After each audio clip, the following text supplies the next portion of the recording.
All right, well, I guess we can go ahead and get started, and I'm sure people will trickle in once we start moving right along. I want to thank everybody for coming out to the second Defending the Faith series class. This is where we actually get to dive in and talk about some of the actual tactics and encounters that we can have with people and how to make that easier for everybody. So let me get a show of hands. How many people here think that sharing your faith is hard? It's hard. How about scary or intimidating? How about no fun at all? Well, I assume you're here because you want to make a difference in the world around you, and you want to be able to face even the harshest critic of Christianity. Or you want to be able to do the work Jesus called you to do. Well, something we didn't cover last session that I actually was surprised we didn't because it was in my notes, but something I really need to drive home. Something we need to come to terms with right now. People are not going to like you or the message you bring to them, because if you're a Christian, you're already a what? What did we say last week? If you are a Christian, you're a what? An ambassador, right? Tag, you're it. Ambassadors are sent to opposing and hostile parties with a message from their sovereign. And what is our message? Jesus is insulin. He's not ice cream. He's the medicine. Remember, the message is you're dying. It's not pick Jesus because try him, you might like him. So Jesus said he was the only way. It's not our claim, it's his. If anyone objects, they have to take it up with him. The message of the cross is an offense and foolishness to those who are perishing, as stated in 1 Peter 2:8 and 1 Corinthians 1:18. Jesus himself told us in John 15:20, remember what I told you. Oh, hold on. 15:20. Remember what I told you. A servant is not greater than his master. If they persecuted me, they will persecute you also. If they obeyed my teachings, they will obey yours also. 2 Timothy 3:12, Paul said, in fact, everyone who wants to live a godly life in Christ Jesus will be persecuted. It is a sad and scary thought. Though we're not in the situation like in most countries where we'll be put to death for our faith, most likely lose our lives, it's still going to be tough. My job may not be to stop persecution, but to help make the argument confidently and coherently. So we asked, what is the definition of an argument? We talked about this last week. It's not yelling at each other, as the picture would have you believe. It's not dissension, and it's not divisiveness. The only thing it divides is truth from error, and again, that is vital to the Christian message. So it is the table in which ideas are brought together to weigh out what is true and what is false.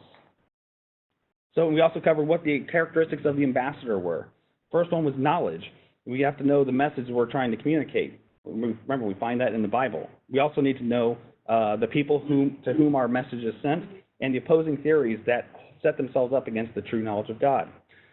The second thing we need to have is wisdom, the ability to maneuver in conversations.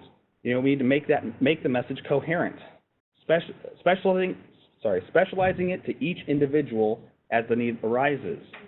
And the last thing is character. Is just as if God were speaking through us. If 2 Corinthians 5:18-20 tells us correctly, you may be the only living Bible that people will ever read. We are the package that the knowledge and wisdom come in. I found this graphic yesterday, and I thought this was fantastic to talk about, because what it kind of outlines is that to start our journey, you have to have vision. You have to have a vision for the person or people that you're talking to. So, you have to see the bigger picture, and you break that down into strategy. The strategic elements are basically, what is that person about? You have to know, okay, that person's, when you hear and listen to and talk with somebody, you get to know him, you're like, oh, he's fairly relativistic, maybe he believes this or believes that. Well, that gives you a chance to get some knowledge about those particular subjects. And then the tactics itself are basically the moment-by-moment encounters that you have with somebody. So you can prepare your strategy tactically, to maneuver, again, in and out of the conversation with whoever you're talking to generate the outcome you're looking for. In the vision, you have to kind of see all of this. And it might look something like this. If you're reaching out to someone who is who believes in relativism, relativistic, your tactics are going to have to rely, heavily on things like self-refuting ideas. Like you might hear someone say, morals are relative. It's up to the individual. If someone tells you that morals are relative, especially when you're at the grocery store, cut them in line. What are they going to tell you? It's wrong. And you could always point that out. I'm just waiting for that so I can get done my groceries quicker. You shouldn't judge. What is that? It's a judgment. You shouldn't push your morals on other people. What is that? That's someone pushing their moral beliefs on you. I had once a coworker who was sitting down with me and my boss, and he was talking to my boss, and he just said, "Oh, everything is relative." And I couldn't get two words out. I said, "Actually," and he looked at me and said, "Shut up." So I did what he said. I got up, took a marker, went up to the whiteboard, and wrote, "Everything is relative," including the statement. What did he say? Everything's an opinion. What's that? It's an opinion. So the outcome is to show them that relativism is self-refuting. So what are some of the strategical elements that we need to look for in the 21st century? First one, how about homosexuality and homosexual marriage? Are homosexual rights really in question? Do straight relationships get special recognition or not? Is homosexuality truly natural? Moral relativity. Are good and evil actually defined by God, culture, DNA, or personal preference? There is only one answer. Religious pluralism. Do all roads lead to God? Are all religions correct? There are three definitions, the theory of evolution. There are three definitions of evolution. What are the two pillars that defy scientific logic? And only one of those theories, by the way, is actually in question. Abortion. Only one question needs to be answered when it comes to abortion. What is it? Is it a person? If not, why not? Is Jesus' divinity in question? Is Jesus who he really said he was, or is he just an embellishment or made-up story altogether? How have people thought this in the past? Make fun of them. You misrepresent them. You may even throw Bible verses at them. Do you know that I've actually, and correct me if anybody else this has ever happened to me, but I've never won an argument by saying because the Bible says so. Yeah. People have really good reasons to believe what they believe. And the best thing we can do is to help inoculate you, not isolate you from these type of issues. We should be learning about these. These are the top current culture topics of today. And they're going to be ever changing, and you got to know not only what people believe about them, but what's wrong with them. You might hear someone say something brilliant, and it very well may be brilliant, but to know those beforehand and to be able to say, okay, I get that, I understand that, but here's what's wrong with it. Here's what's wrong with that view. You got to get a good vision of your strategy. Know your strategy. So the rules of engagement. If anyone gets mad, you lose. This is just something Greg Kokel puts in his book, and it's a good rule of thumb. It's one of those things where you can actually get into conversations and talk to people and diffuse a lot of argument and tension when you do these things. Tactics are not used to belittle or make someone look bad. You're not supposed to turn people into pretzels, because these tactics are powerful, and they're very easy to do that. Seek to genuinely understand the person you are talking to. You really got to know these people that you're talking to. Don't just do it to get to the next, start making points just to get to the next point. Understand them genuinely. Realize it's okay. Well, there's a saying. What was it? No one cares what you think until they, or what was it? No one cares what you know until they know that you care. It's true. Realize it's okay to fail, but if done right, you can never fail. Avoid foolish arguments. Not everyone is looking for truth, guys. Jesus warns us about throwing our pearls to pigs, and we're going to talk about those particular things in the next session. But this is also not an excuse for dismissing your Bible study. You could go through your entire Christian life just taking point after point with these tactics and never actually read your Bible. But that's not how we are supposed to survive as ambassadors. What we're trying to do is not take everybody to the foot of the cross at every interaction, but put a rock in their shoe and an invitation in their hand. Make them think about what it is they're talking about. Tough claims. So what are you guys hearing out there? What are some claims that you guys hear out there about Christianity that you think are probably false? Anybody have any direct claims? Yeah. The one I hear often is the Bible's been translated so many times that it's lost. Oh, yeah, it's been translated so many times you can't trust it. And I'm gonna. There's a very specific example dealing with that very question we're going to talk about by the end of this session that I had with my conversation I had with my boss. Anybody else? Yeah. The Bible was written by men. The Bible was written by men, and men make mistakes, right? I've gotten, if the Bible were true, and if God really exists, why are there so many diseases, and why are people dying? That's actually one of the biggest objections is the fact, how could God allow all this evil to exist in the world if he were true? Yeah. Anything else? Anything? Okay. Well, here are some tough ones that we're going to talk about, and we've got some handouts. And if you want, well, as we go through this, you can write down maybe some points about these particular things you might think about at the last page. It's not rational to believe in God. There's no proof. Christianity is basically the same as all other religions. The similarity is love. We shouldn't tell others how to live or believe. You can't take the Bible too seriously. It was written by men, and men make mistakes. No. It's in there. It's wrong to force your views on other people. Interesting. Well, so to help deal with these kinds of issues and these kinds of claims, what we're going to talk about is our very first tactic. It's the queen mother of all tactics because it's the easiest to employ. It's called the Colombo Tactic. Now, who is Lieutenant Colombo? Has anybody actually? I see enough gray hairs in here. People have seen the real McCoy on TV. He looks like a younger version of Charlie Rose. Yeah. Yeah. So Lieutenant Colombo, for those who don't know, he's this bumbling detective played by the late great Peter Falk. And I tell you, he stumbles into a crime scene and raggedy trench coat, looks like he slept in it. His hair's always messed up. Looks like he just woke up. He's always got a stump of a cigar. He's always bumming a pencil from other people. But he always seems to hone in on different individuals. And what does he do when he's on at these crime scenes? He walks around. He's like, there's something about this thing that bothers me. Do you mind if I ask you a question? And the person answers, oh yeah, of course.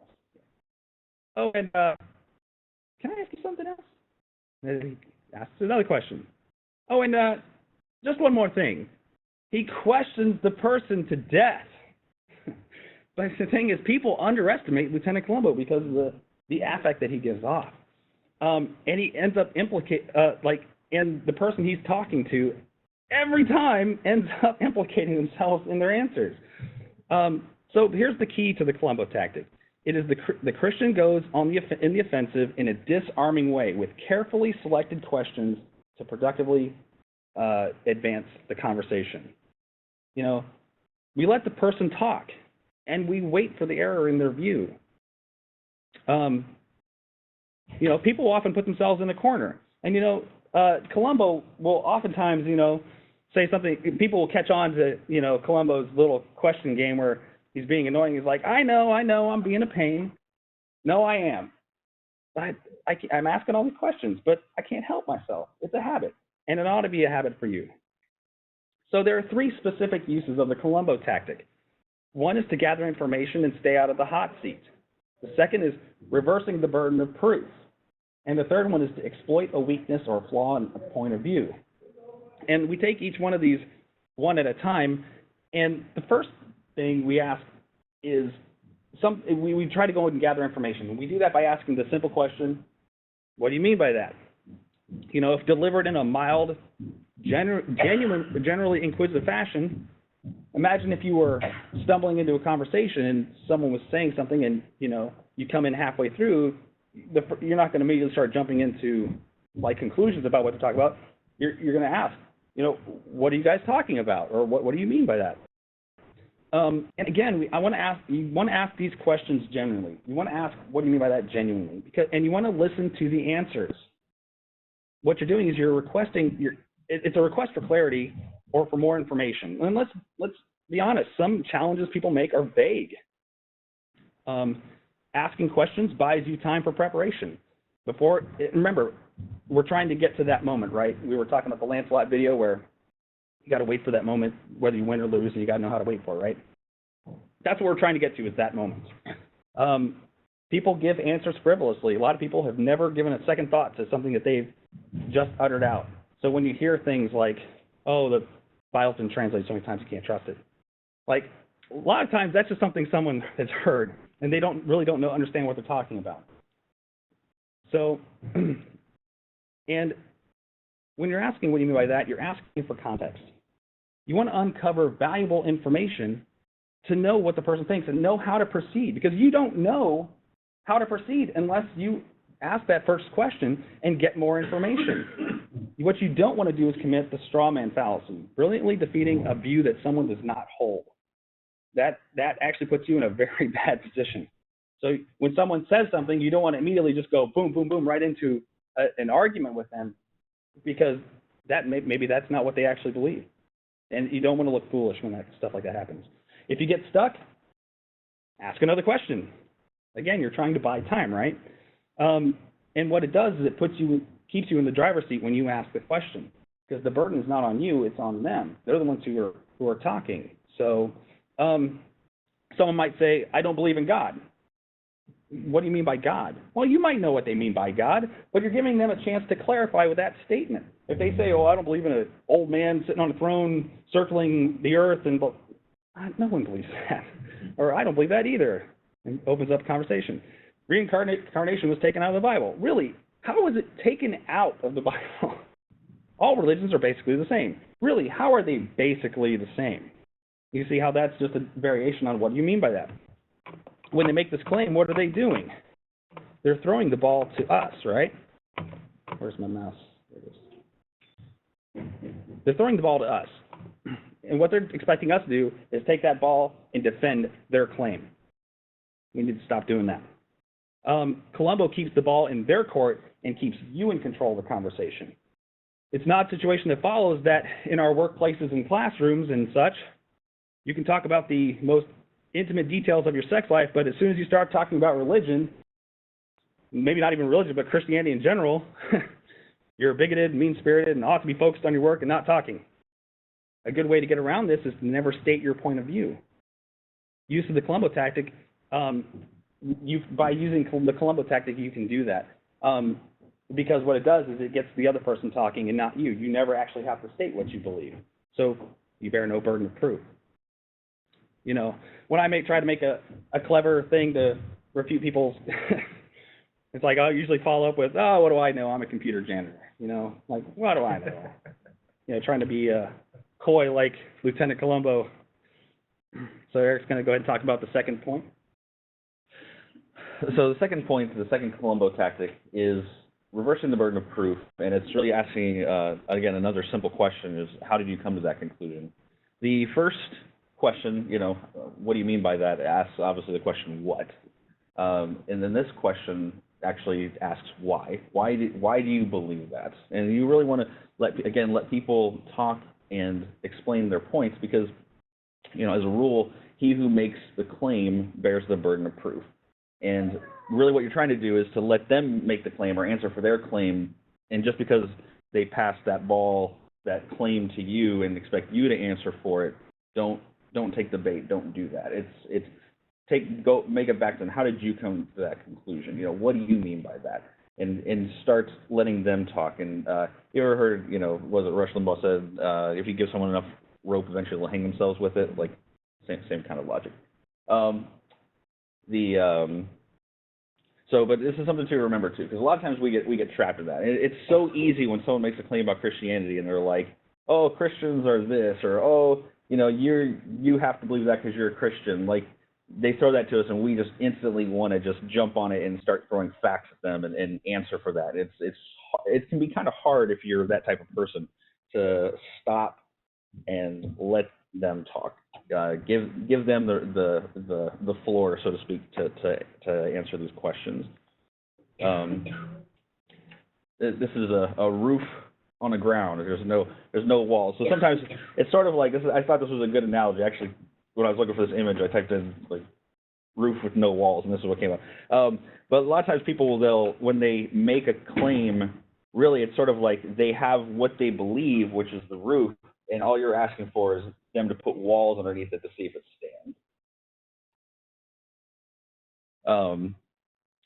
Sometimes you'll ask them for why they believe something. They may say, I don't really have any reasons. I just believe it. You may even hear Christians say a lot of times, like, well, you don't have to know this. You just have to have faith. You just have to believe it. It's like, well, why would you believe something you have no reason to think that it's true? The Bible actually, I was doing some search one time, and it was like, how many times does the Bible say, so that you will have faith? Actually, it never says that. It says, so that you will believe. That shows up twice in John. It's like, so you will know, shows up like 162 times. So, like, the Bible is about giving us this information, not so that we'll just have this kind of wishy-washy faith. It's so that we will know. So that we will know that these things have happened. So we know that it's true. And, and so when we're claiming things about Christianity, going into that knowledge, asking these questions, all we're doing is we're asking people to show what they know. What do you know about these claims that you're making? Because if you don't have a reason to believe that it's true, then why do you believe it? So don't be shocked when people give you the blank stare when you ask them these questions, because many people haven't even thought about what it is that they're regurgitating back to you. How many people have ever had, like, Mormons or Jehovah's Witnesses knock on your door and share the faith with you? A great question to ask. Obviously you can ask, what do you mean? When they start talking to you, what do you mean by that? How'd you come to that conclusion? But another good question is, why should I believe that your organization speaks for God? It's give them a chance to talk about it, like what it is they believe, why they believe it. It's a great conversation starter. So, also reversing the burden of proof. We had this. It's a fairy tale. You guys ever had somebody talk to you before, and they're like, you ask them for what they believe or why they believe it or something, and then they start to, like, well, what about if there's this little Susie who did this and this happened and this happens, and what if this happens, that happens? It's like, it's a great fairy tale, but there is no little Susie, and this isn't a real example. They start to alter these alternate explanations that aren't a refutation of what it is that you're trying to say. Because a lot of times these stories, these fairy tales are rooted in emotions or fables. It can sometimes be very elaborate, but there's still no tangible proof that what they say is true. And it happens a lot with ethical situations, things dealing with morality, homosexuality, abortion, etc. People like to give examples that aren't really examples, and it's good to call people out on those types of things. And you ask yourself, did they give me an argument or did they give me an opinion? Because an argument, can be refuted. An opinion is just whatever you want to believe. And you can reply, that's an interesting point of view, but what is your argument? You don't have to be obviously super confrontational with it, but you can still challenge people when they start to feed you these fairy tales. But a lot of times too, we ask for refutation or explanation of things, and they may come up with a really great explanation, and something that you can sort of a little litmus test that you can run through to see whether or not this argument is worth looking more into. The first thing you want to ask yourself is it possible? Could it actually happen? Sometimes maybe it does, maybe it can, maybe it can't. If it's something impossible, then obviously that's the claim will refute itself. But if it's possible, then you go on to, is it plausible? Now, has anybody ever gone to Fogo de Chao's? Raise your hand if you've gone to Fogo de Chao's.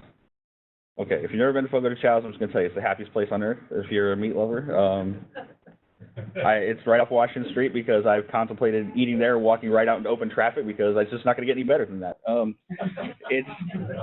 It's basically like you sit down, like when you get low on your Coca-Cola when you're in a restaurant, they're like, oh, would you like a refill of that? Well, they do that with steak at this place, okay? It's amazing.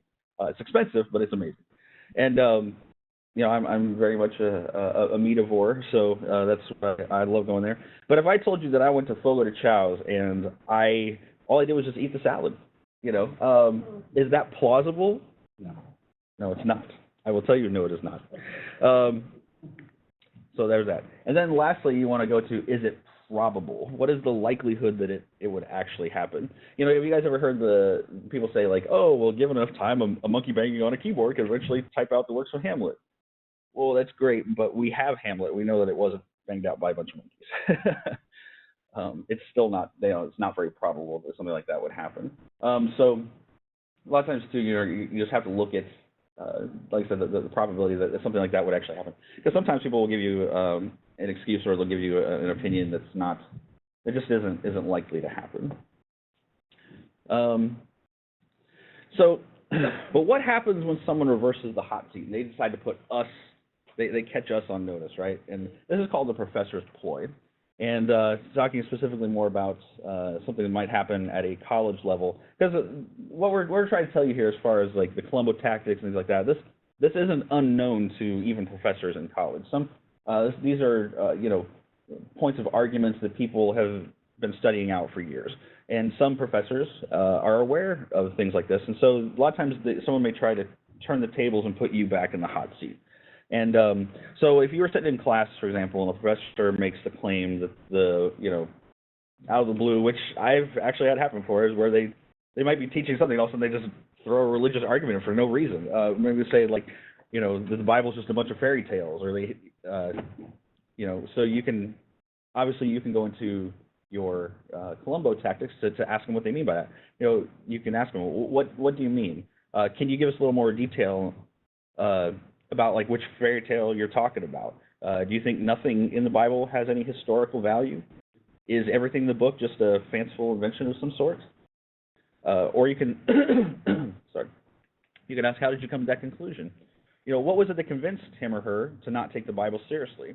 Because remember, the one who makes the claim bears the burden of proof. And then, oh boy, now your professor is looking at you. Oh, now here it comes, right? And so maybe what the professor might do is make fun of you. Well, I can see you're one of those Bible thumping types. Why don't you explain why the Bible is true? Well, it's very tempting at that point to stand up and be like, all right, time to break up my Bible, and I could share with my whole class, but don't fall for it. The reason why is because the man with the microphone is the one who wins. In those types of situations, it's the teacher, it's his battleground, and if you start jumping in, you are going to probably regret it. But this is where the Colombo Tactics can actually come into play. Oh, hang on, my mouse finished. Okay, there we go. I got it. Okay. All right. But the Colombo Tactics actually keep you out of the hot seat because, again, all you did was ask questions. You didn't espouse what it is that you believe. You can even reply, well, actually, Professor, I never even stated what I believe. I may actually agree with you, but that's a pretty bold claim, and I'm asking you why you believe that the Bible is a bunch of fairy tales. See, tables turn.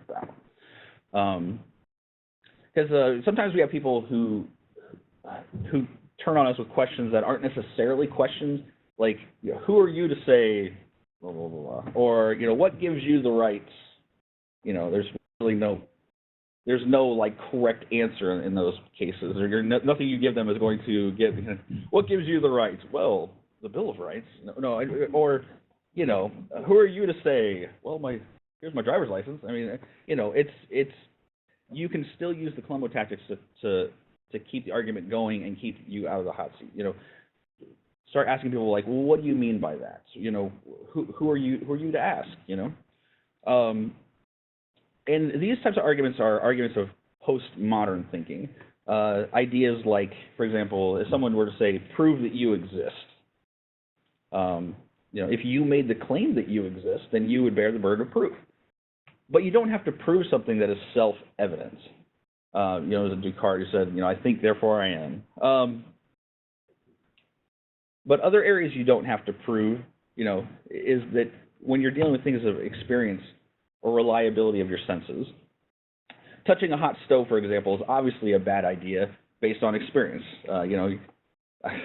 Chris has got 3 kids. I don't have any kids yet, but there are times when, like, one of his daughters would be like, go do something, like, are you going to stop them? He's like, nope. He's going to let her make the mistake, and then they're going to learn from experience. But once you learn those types of things, you don't do those things again, because there are some things that are just self-evident and reliably true. For example, postmodern thinking would tell you that touching a hot stove is obviously not going to burn you every time, or it's not obviously going to burn you every time, and you just have a silly way of thinking. And there are things that are based on authoritative references. The wisdom of the ages have taught us such things are reliably true, and certain moral behaviors are not beneficial to society. Certain things that people really hold to are things that in the long run will not pan out to be beneficial in application or in people's lives. But that kind of wisdom is under fire in a postmodern culture. If you hold tightly to those beliefs, you're going to come under fire. Believing that Christianity is true, believing that the teachings of Jesus are important and beneficial and actually work, people will argue that. They even if you have proof that it works, I was looking at, like, marriages in the church and relationships and being open and like having our triad groups or what the delta groups. Those are the types of things that people are would be like, oh, you don't have to do things like that. But it's beneficial. It's based on experience. It's so logically, for example, if you don't get gas for your car, it's eventually going to die while you're driving. Has anybody ever had that happen, where your car's run out of gas and you're stuck on the side of the road? I've had it happen to me a few times too. But even though you may have never experienced this, the testimony of others that have had this happen can be authoritatively trusted. And you can think of a million things like that. The things that are not patently obvious, if we claim it, we would bear the burden of defending these things. So if you just always have to remember that when you get into these conversations, if you end up making a claim, you're going to be the one who has to bear that burden of proof. They might ask you, why do you believe that? And then now you have to answer why you believe those things. So I'm going to give it back over to you. As Colombo would say, and just one more thing. So the third point in Colombo you can use, and here's the thing, you do not have to go to this final Colombo question if you do not feel you are ready for it. But in order to get to this, you do need to know a few things. And you do it by asking, have you ever considered ... These are what all the questions should be leading up to. Directing the questions to a specific goal in mind. Remember, I talked about my coworker who said, why does Christianity have all these rules? Well, I knew that the end point was to get him to see that it wasn't a bunch of rules, but it was an agreement between you and God, right? That's kind of the thing you're trying to get them to. So, and that's when you would bring up something like, have we ever considered? And I had this interesting car ride with my boss. The first time the very first day he was my boss, we took 2 different cars, me and my coworkers, and me and my boss rode together. I was like, great, it's going to be a chance for me and him to get to know each other. He was seemed like a really great guy, and I started talking to him, and I said, hey, I teach Christian apologetics and teach people how to defend the Christian faith, and he's like, oh, that's great. I used to take a Bible class in college, and I was like, sweet, we have a common ground. And then he immediately turned to me and said, the Bible's been translated so many times you can't trust it, right? And in the back of my mind, I'm going, I know how to answer this. All right, so what do you mean by that? Well, it's been translated from Latin to, and that's where the conversation ended. And I was like, fair enough.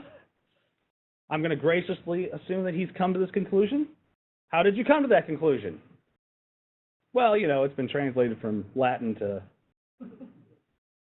that was it. So, I was like, we have several thousand manuscripts of the first 3 centuries, all written in Hebrew and Greek. Have you ever considered that people still speak those languages today? So we don't have to have a So we wouldn't have to go from Greek to Swahili to Chinese to German to English. We could go from Greek to English, Greek to Swahili, Greek to Chinese, Greek to German. Wouldn't that be better understanding of that? I mean, it's like it never thought occurred to them that way. That's how the Bible's translated. It doesn't go from version to version to version. And you can see that just by offering this, what have I done? I've basically undermined his claim by giving him a question to think about. You might hear something when it comes to some of the questions we talked about earlier, like, have you ever considered, reincarnation taken out of the Bible? It wasn't a book lying over there that you could just rip, get a Sharpie and mark it out. It was being circulated by the thousands and by the 4th century. And someone would actually have to go to each individual copy and remove it and make it look like it wasn't removed from every single copy. I mean, that doesn't make sense. It's like, have you ever considered that the existence for evil is actually evidence for the existence of God and not against it?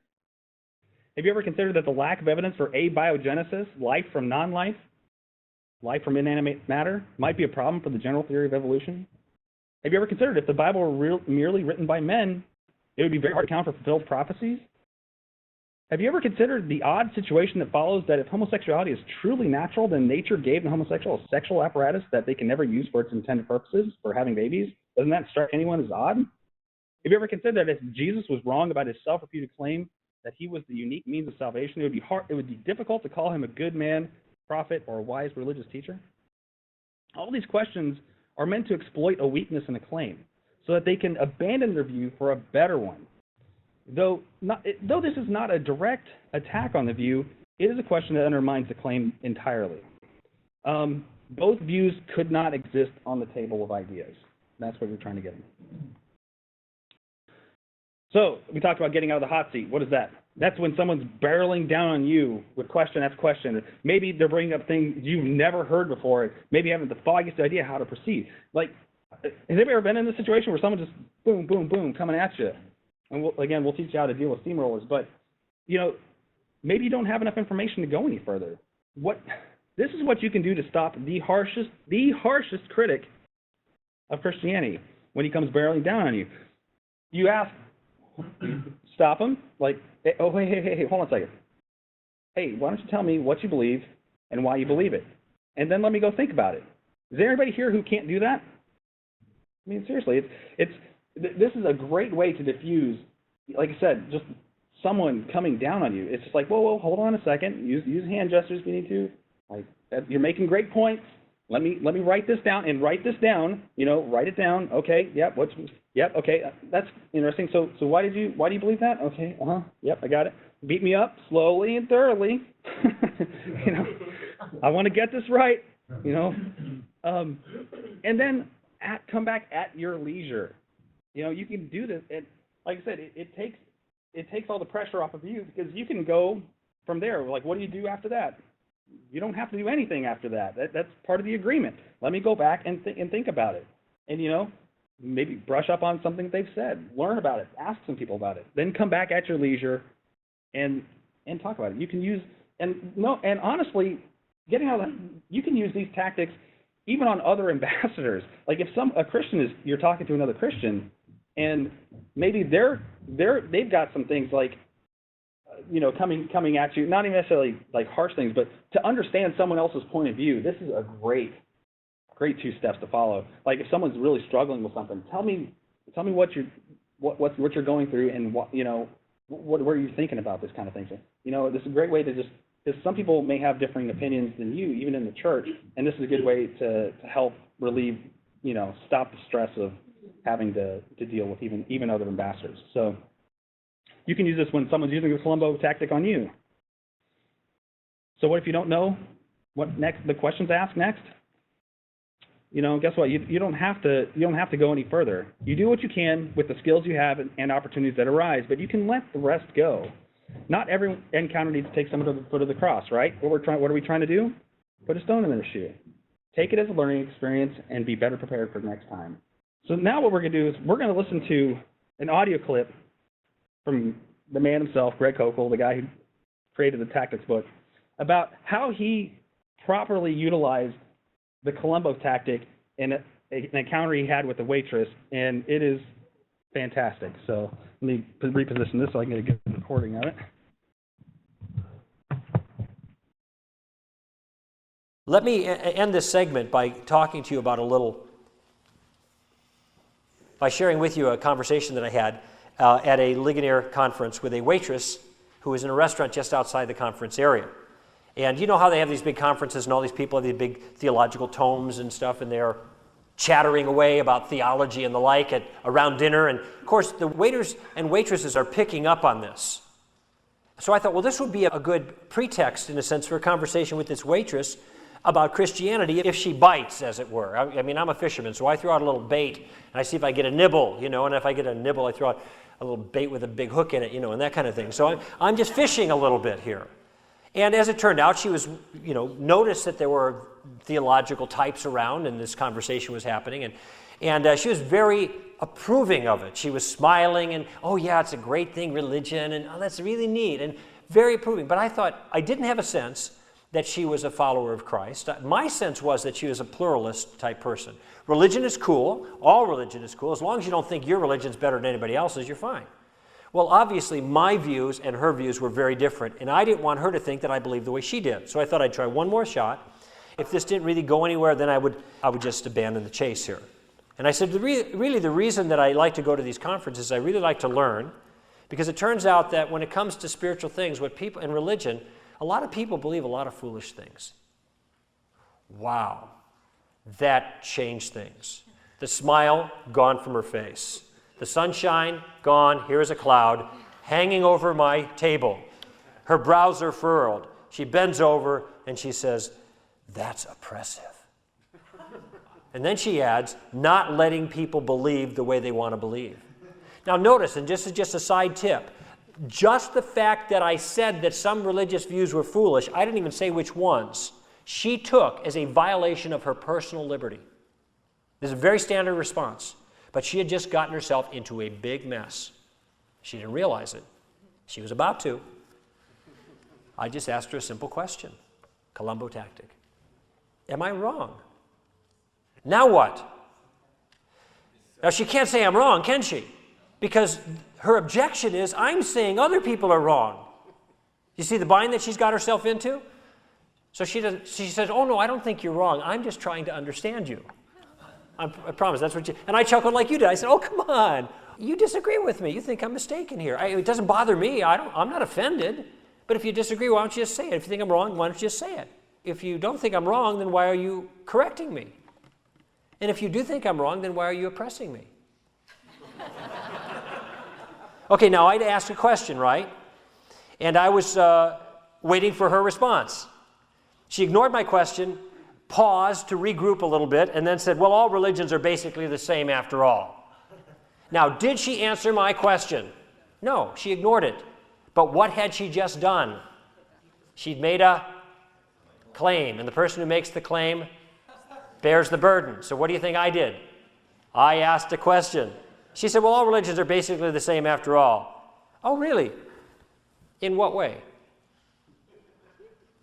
See that silence there? That's exactly what I got. Now, by the way, I didn't say, no, they're not basically the same. Here are the differences between the religion. I didn't preach at her. I asked a question to make the point. Pressure's on her.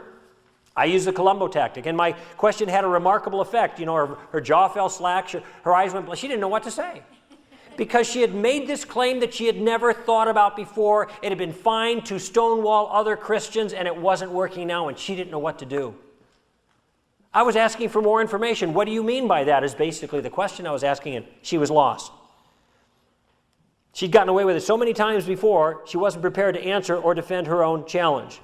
I said, well, let's look at it this way. In fact, at that point, I was feeling bad for her. I said, well, how about, the golden rule? That's kind of something like that. And she's, I said, well, look, Judaism teaches that Jesus is not the Messiah. Is that right? Yeah. And Christianity teaches that he is, right? Yeah. Well, he either is or he isn't. Is that right? Uh-huh. So that if he is the Messiah, then the Christians are right and the Jews are wrong. And if he's not the Messiah, then the Jews are right and the Christians are wrong. but under no circumstance can they be basically the same. Can they? Question. Well, no one can ever know the truth about religion. Didn't answer my question, did she? But what has she done? Made another claim. So what did I do? Asked another question. Really, why would you believe a thing like that? More silence, right?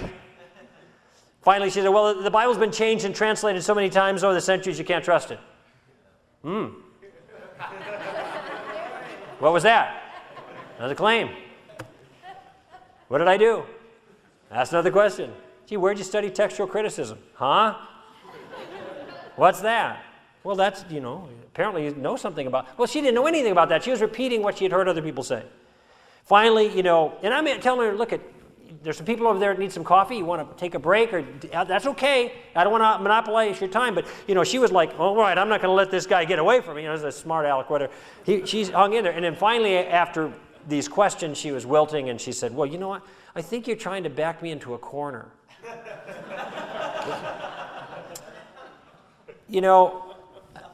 All right. At that point, I relented, and I said, well, yeah, whatever, it's good talking to you, whatever. And I left a really big tip, which is important in a situation like that. But, I wasn't trying to be unkind. I wasn't trying to bully her intellectually. I was trying to challenge her politely with fair questions. She felt trapped. And that's what a fair use of the Colombo tactic does. It pushes you down the narrow corridor of truth. That's the way it works. So that always gets me every time I listen to that. It's just interesting. Again, he has so many different experiences with waiters and waitresses. It's pretty funny. I can get some really good stories. But that is a fair use of the Colombo tactic. It's people give answers frivolously or objections or claims frivolously, and it's not, like I said, what they're doing is expecting you to do the dance, and don't do the dance for people. We as Christians have been doing that for far too long. I know I've done it for far too long, and it wasn't until I got into reading this book and getting into the tactics that all changed. And I'm telling you, all the pressure's off me. I don't have to worry about it. Like, it's actually kind of fun talking to people and kind of getting these conversations because it's not me who has to do all the work. It's them. It's the people who, and again, you can do that by not stating your point of view or just merely inquiring exactly what they believe, but doing it in a genuine way, because you want to, like I said, you're trying to get these people moving along. So some of the tough claims recap. It's not rational to believe in God. There's no proof. I mean, these are kind of some things that maybe you can mull over for the next week or whatever. But, you kind of think about, like, really there's no proof, none at all. There's a thought process of the Kalam cosmological argument for the existence of God. It's actually fairly scientific since Einstein kind of created it. So would anybody say Einstein is irrational? Anybody? So this actually, the very existence of the universe is what actually turned Einstein into from an atheist to a theist. But because he realized that the Big Bang needs a Big Banger. You can't just have something appear out of nothing. Something has to happen. And it's not a point in nothingness, because there's no point in the nothingness. So, it's either event causation or agent causation. There's no events before the beginning. It's like someone asking, what was before the beginning? Nothing. It's the beginning. And there was nothing before the beginning. It's so someone had to start the Big Bang. So anyway, Christianity is basically the same as all other religions. The similarity is love. We shouldn't tell us how to live or believe. It reminds me of a time my coworker had a headache and he asked me for aspirin. So I said, sure. Popped it open, handed him aspirin, took it, set the bottle down. After he swallowed it, he looked at it, immediately became frazzled. He says, that says arsenic. I said, well, aspirin, they're basically the same. They come in tablet form. It's the differences that make the difference. It's not. By the way, do you think Satanists rely on love in their belief of religion? I'm pretty sure that doesn't play a factor. Matter of fact, a lot of Eastern religions don't believe morality has any influence whatsoever. They don't believe in the distinctions in good and evil, and everything is relative. We're all one illusion. So this is a silly argument. Can't take the Bible too seriously. It was written by men, and men make mistakes. So if you had a book that only said 2 + 2 = 4, would we have to conclude that that book was completely false because it was written by men? I don't think so. Matter of fact, a lot of our books utilize a lot of truths, and we take those as truths. They could be authoritative or not, but we do take a lot of that stuff. And it also, our argument is, if there is an all-powerful God, isn't it possible that he could have made a Bible that we could take seriously?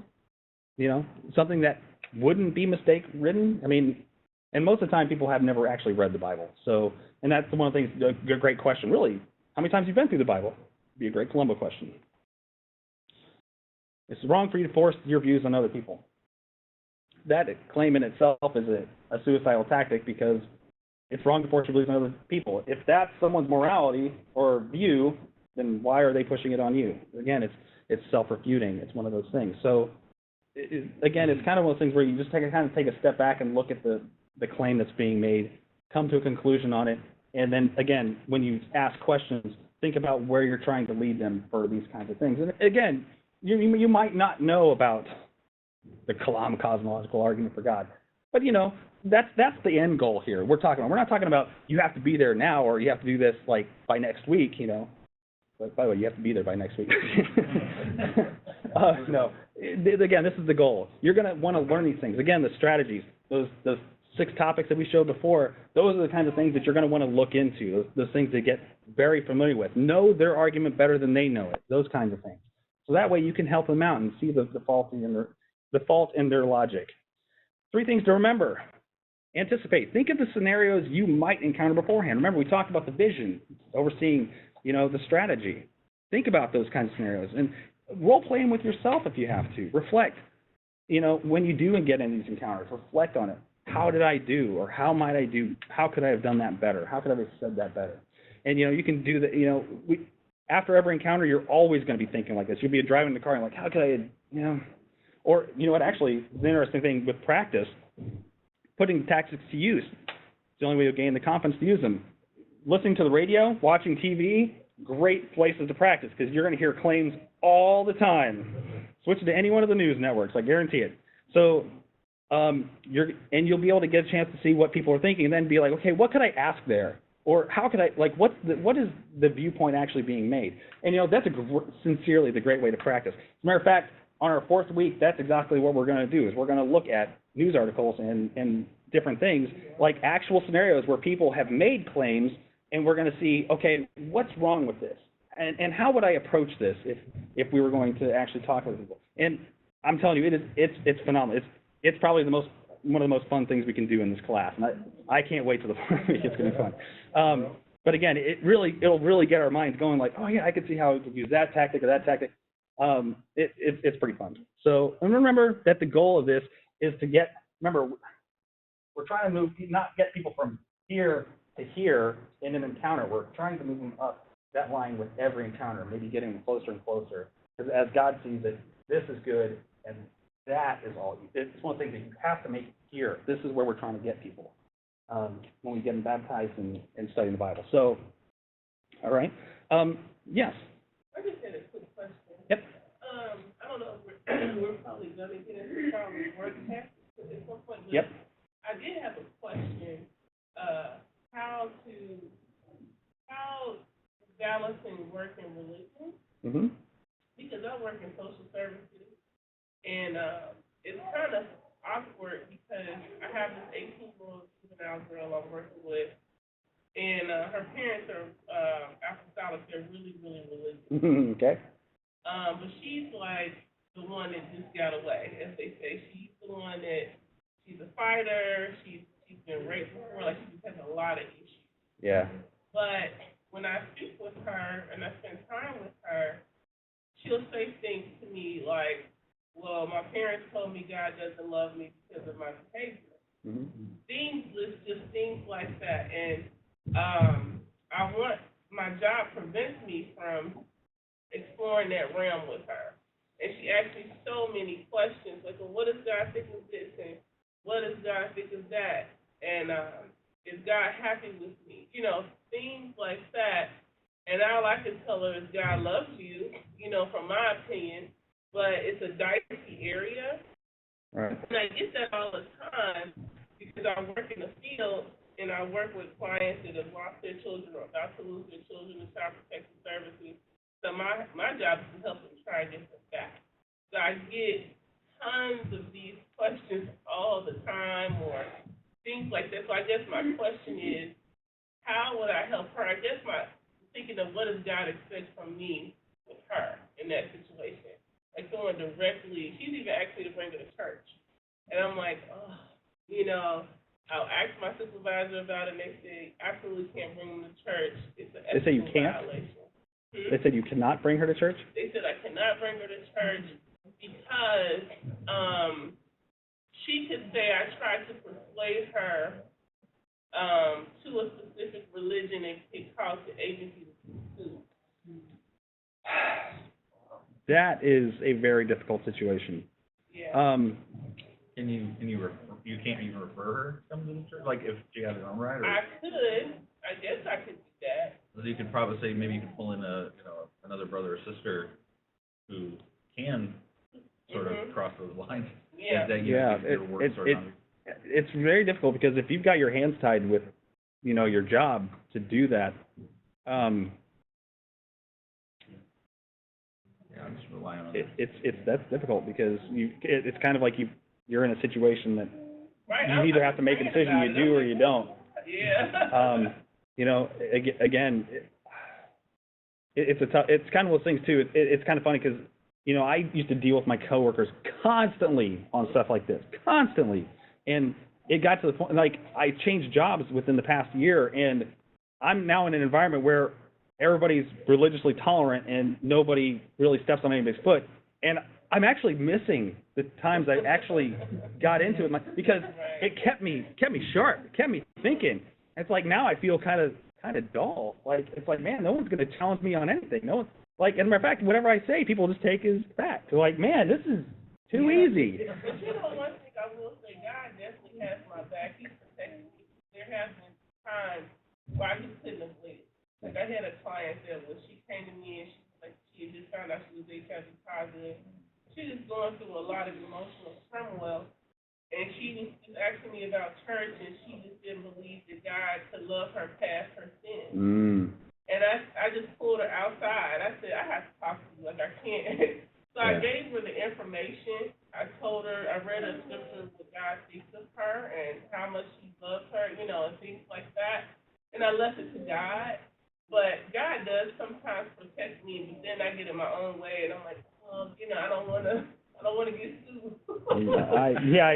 I wouldn't either. I think in that type of situation, if you're put in a position where you can't, try to find ways that if you can't, who can. Right. And that's where I think relying on the brothers and sisters, like, hey, I've got to talk to a brother or sister, like, hey, I've got this girl I'm working with. She really has these questions.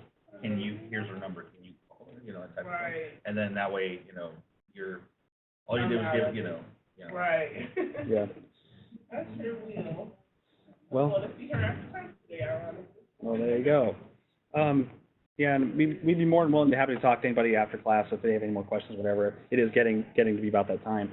But I do thank you. We're going to be definitely going over a lot more other tactics. Like I said, this one was the Queen Mother one. This one's the one that's the easiest to use, and you can just about fit in any given situation. But there are several others coming up that'll help you get out of different situations. So I thank you guys for coming to class. I appreciate it. Yeah.